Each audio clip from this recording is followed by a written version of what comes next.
Darbhanga. Music by Raj Govind.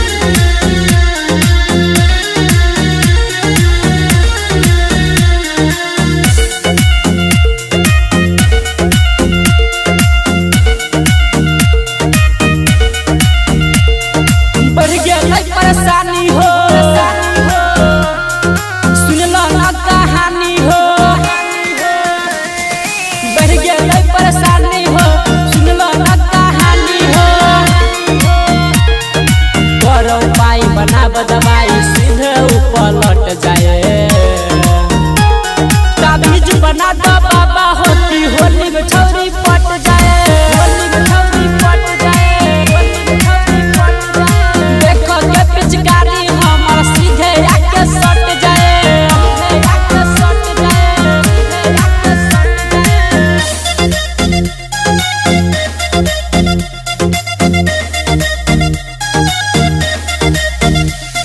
Music by Raj Govind. NRC music Darbhanga.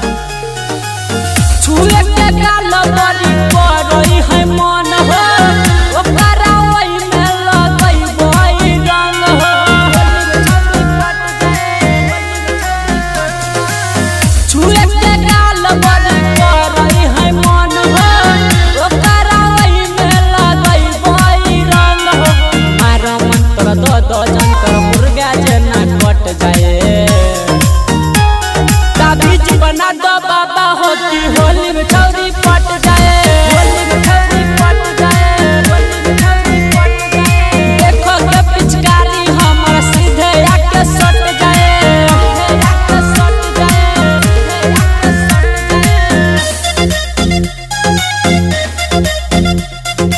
अभी आप सुन रहे हैं NRC म्यूजिक की शानदार प्रस्तुति। Music by Raj Govind.